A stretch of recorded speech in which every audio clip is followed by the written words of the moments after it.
இன்னைக்கு உலகம் முழுக்க மதுபானத்திலையும் போதை வஸ்துக்கள்லையும் அடிமையாகி தங்களுடைய வாழ்க்கையே இழக்கக்கூடிய பலரையும் பார்க்கலாம். ஏன் இப்படி ஒரு நிலைக்கு மனிதன் தள்ளப்படுறான் அப்படின்னா அதுக்கு காரணம் ஷைத்தான் தான்.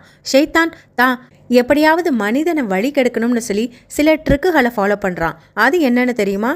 இதை பற்றி இறைவன் 5வது அத்தியாயத்தின் 90-91வது வசனத்தில் சொல்லும்போது, மதுபானத்தை கொண்டும் சூதாட்டத்தை கொண்டும் உங்களுக்கிடையே விரோதத்தையும் குரோதத்தையும் ஏற்படுத்தவே ஷைத்தான் விரும்புகிறான்.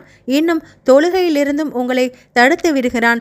இதுதான் ஷைத்தானுக்கு விருப்பமான செயலாக இருக்கிறதா இறைவன் சொல்லி காட்டுறான். அப்போ இந்த போதைப் பொருட்கள் மனுஷனுடைய மனதையும் மதியையும் மயக்கி அவனை வழிகெட செய்து, அது லிக்விட் ஃபார்ம்லையோ சாலிட் ஃபார்மாவோ அல்லது பவுடர் வகையாக இருந்தாலுமே எல்லாமே மனுஷனுடைய மூளையை செயலிழக்க செஞ்சு அவன் என்ன பண்ணுறோம், என்ன பேசுகிறோம், எங்கே கிடைக்கிறோங்கிறது கூட தெரியாத அளவுக்கு நிதானத்தை இழந்துடுறான்.